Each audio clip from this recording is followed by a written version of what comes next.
बरोबर येऊन एक मेसेज दिवं सोदता नॉर्थ गोवा आणि साऊथ गोवा की as a patriotism has to be inculcated in the next generation. आयची जी भुरगीं आसा ती फाल्यांची आमची पिढी आणि तांकां फुडें समज we need to get them strengthen the roots of the country जाल्यार we need to ensure that we inculcate the sense of patriotism in them, create a sense of awareness जे आमच्या लोकांनी फ्रिडम मेळटा जाली जाणट्यांनी जे सॅक्रिफायसीस केले आनी तांकां इंडिपेंडन्स दिला ताच्या खातीर. या तिरंगा यात्रेक आयच्या या ऐतिहासिक वास्तूकडल्यान सुरवात जाता.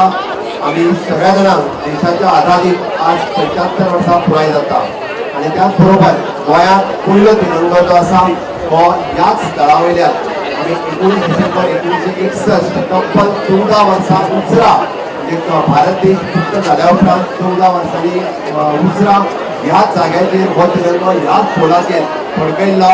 ह्याच ऐतिहासिक वास्तू वयल्यान आमी आज तिरंगा यात्रेक परत एकदा सुरवात करता. मला खूब खोस भोगता की देशाच्या 75व्या वर्सा परत एकदा आमी ह्या तिरंगा यात्रेक हांगासल्यान सुरवात करता आनी माननीय मोदीजींचें स्वप्न आमी जे म्हणटा की अखंड भारत हे खरेंच सत्याक ह्या 75व्या वर्सा आयिल्लें आसा.